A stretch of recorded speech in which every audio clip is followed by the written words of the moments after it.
ಎಲ್ಲರಿಗೂ praise the Lord, good morning. So ಬೈಬಲಲ್ಲಿ ಒಂದು ವಾಕ್ಯ ಇದೆ. ಸೊ ಆ ವಾಕ್ಯ ಏನು ಹೇಳುತ್ತೆ ಅಂತಂದರೆ, ನಾವು ಏನು ಸತ್ಕಾರ್ಯಗಳನ್ನು ಮಾಡ್ತೀವೋ ಅದರ ಪ್ರತಿಫಲ ನಾವು ದೇವರಿಂದ ಹೊಂದ್ಕೊತೀವಿ ಎಂಬುದಾಗಿ. ಯಾಕೆ ಹೇಳ್ತೀನಿ ಅಂದರೆ, ತುಂಬ ಜನ ಒಬ್ಬೊಬ್ಬರ ಲೈಫ್ನಲ್ಲಿ ಎಂತೆಂಥ ಪರಿಸ್ಥಿತಿಯಲ್ಲಿ ಉಪಕಾರ ಮಾಡಿರ್ತಾರೆ, ಎಂತೆಂಥ ಸಿಚುವೇಷನಲ್ಲಿ ಹೆಲ್ಪ್ ಮಾಡಿರ್ತಾರೆ, ಒಳ್ಳೊಳ್ಳೆ ದಾನ ಧರ್ಮಗಳು ಸತ್ಕಾರ್ಯಗಳನ್ನು ಮಾಡ್ತಾರೆ. ಸೊ ಕೆಲವೊಮ್ಮೆ ಅದು ಹೊಂದ್ಕೊಂಡಿರೋರು ಅದನ್ನು ಮರೆತು ಬಿಡ್ತಾರೆ. ಸೊ ಮಾಡಿಲ್ಲನೇ ಅಂತ ಹೇಳ್ಬೋದು. ಆದರೆ ದೇವ್ರ ವಾಕ್ಯದಲ್ಲಿ ಏನು ಹೇಳುತ್ತೆ ಅಂತಂದರೆ, ನಾನು ನಿಮಗೆ ಪ್ರತಿಫಲ ಕೊಡ್ತೀನಿ ಅಂತ ದೇವರು ಹೇಳ್ತಾನೆ. ಮನುಷ್ಯರು ಮರಿಬೋದು, ಆದರೆ ದೇವರು ಎಂದಿಗೂ ಮರೆಯಲು ಸಾಧ್ಯ ಇಲ್ಲ.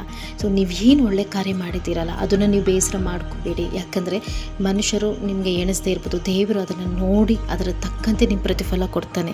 ಅದಕ್ಕಾಗಿ ನಿಮ್ಮಿಂದ ಎಷ್ಟು ಒಳ್ಳೆ ಕಾರ್ಯಗಳಾಗ್ತವೆ ಈ ಲೋಕದಲ್ಲಿ ನಾವಿದ್ದಾಗ ಅದನ್ನು ನಾವು ಮಾಡ್ತಾ ಇರಬೇಕು. ಸತ್ಕಾರ್ಯಗಳನ್ನು ಮಾಡೋದರಿಂದ ದೇವರಿಗೆ ನಾವು ಮೆಚ್ಚುಗೆ ಉಳ್ಳವರಾಗಿರ್ತೀವಿ. ನಿಮ್ಮ ಕೈಲಿ ಏನಾಗುತ್ತೆ ಅದನ್ನು ನೀವು ಖಂಡಿತವಾಗಿ ಮಾಡಿ. ದೇವರಿಂದ ನೀವು ಪ್ರತಿಫಲ 100% ಹೊಂದ್ಕೊತೀರಿ. Thank you. ಆಮೇನ್.